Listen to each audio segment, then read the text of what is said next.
اعوذ باللہ من الشیطان اللعین الرجیم بسم اللہ الرحمن الرحیم ولا یاتونک بمثل الا جئناک بالحق واحسن تفسیرا اللہم صل علی محمد وآل محمد وعجل فرجہم. سلام علیکم ورحمۃ اللہ وبرکاتہ. اللہ تبارک و تعالیٰ کا شکر ہے کہ میں نے سورہ مبارکہ فرقان جو قرآن مجید کا 25 نمبر کا سورہ ہے اس کی آیت نمبر 33 کی تلاوت کا شرف حاصل کیا، جس کا ترجمہ یہ ہے: اور یہ لوگ جب بھی آپ صلی اللہ علیہ وسلم کے پاس کوئی مثال لے کر آئیں تو ہم جواب میں آپ کو حق کی بات اور بہترین وضاحت سے نوازتے ہیں. بے مثلن کا مطلب یہ ہے کہ منکرین دلیل و حجت کے طور پر ایسی مثالیں اور نظریے پیش کرتے ہیں جن سے آپ صلی اللہ علیہ وسلم کی نبوت کو مخدوش کرنا چاہتے ہیں، لیکن ہم ان مثالوں کو ان کے لیے حجت اور دلیل بننے نہیں دیتے، اور ان کی ان باطل مثالوں اور دلیلوں کے مقابلے میں وہ دلیل پیش کرتے ہیں جو حق پر مبنی ہے، اور ایسی بہتر تفسیر پیش کرتے ہیں جس سے باطل کے چہرے سے پردہ اٹھ جاتا ہے. تفسیر کشاف المغتی پردہ اٹھانے کو کہتے ہیں. انزال اور تنزیل میں فرق یہ ہے کہ انزال دفعتاً نازل کرنے اور تنزیل تدریجاً نازل کرنے کے معنوں میں ہے، مگر قرآنی استعمالات میں اس معنی کا التزام نہیں ہے.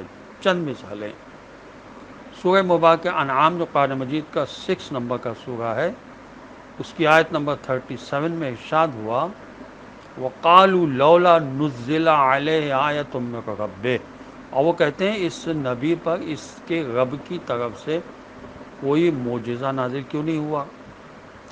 سورہ شعراء جو قرآن مجید کا 26 نمبر کا سورہ ہے، اس کی آیت نمبر 4 میں ارشاد ہوا: ان نشاء ننزل علیہم من السماء، اگر ہم چاہیں تو ان پر آسمان سے ایسی نشانیاں نازل کر دیں. سورہ مبارکہ انعام ہی کی آیت نمبر 7 میں ارشاد ہوا: وَلَوْ نَزَّلْنَا عَلَيْكَ كِتَابًا فِي قِرْطَاسٍ فَلَمَسُوهُ بِأَيْدِيهِمْ، اور اے رسول اگر ہم کاغذ پر لکھی ہوئی کوئی کتاب بھی آپ پر نازل کرتے، یعنی ان آیت میں آیتن اور کتابن ایک معجزے ایک کتاب کے لیے نزلہ استعمال ہوا. ظاہر ہے کہ ایک چیز دفعتاً آ سکتی ہے. اس موضوع پر سب سے واضح آیت یہی زیر بحث آیت ہے جس میں دفعتاً نازل کرنے کے لیے نزلہ استعمال ہوا. لہذا آیت کی تفسیر کرتے ہوئے باب افعال اور باب تفعیل کی دیگر خاصیتوں کی طرف توجہ کر کے آیات میں پوشیدہ نکات کا استنباط کرنا چاہیے، بشرطے کہ سیاق آیت اجازت دے. خود قرآن میں قلب رسول صلی اللہ علیہ وسلم کی تقویت کا اہتمام کیا گیا ہے. اسی طرح تعلیم و ارتقاء تدریجاً ممکن ہے، یہی طریقہ قدرت ہے.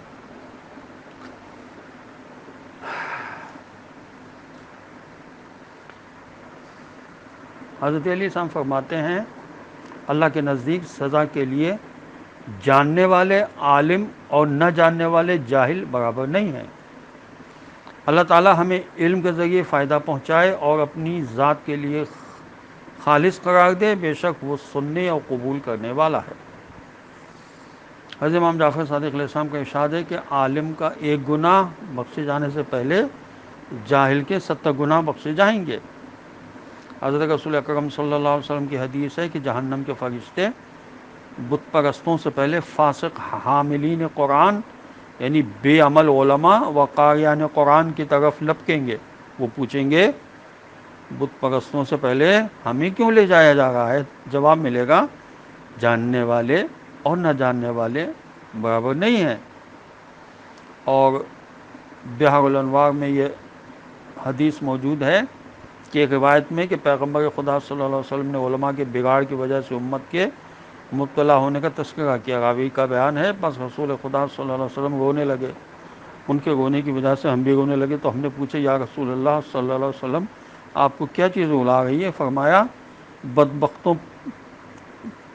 پر رحم مجھے رلا رہا ہے۔ اللہ تعالیٰ فرماتا ہے ولو ترا اذا فزعوا، یعنی اے رسول صلی اللہ علیہ وسلم کاش آپ دیکھتے تو سب تعجب کرتے جب یہ لوگ میدان حشر میں گھبرائے گھبرائے پھر رہے ہوں گے، کوئی چھٹکارا نہیں ہوگا اور آس پاس ہی سے بآسانی گرفتار کر لیے جائیں گے۔ یہ سورہ سبا کی آیت نمبر 51 کی آیت کی تشریح ہے، یعنی اس سے مراد علماء و فقہا ہیں جن کی ذمہ داریاں بہت زیادہ ہیں اور سخت ہیں۔ السلام علیکم ورحمۃ اللہ وبرکاتہ۔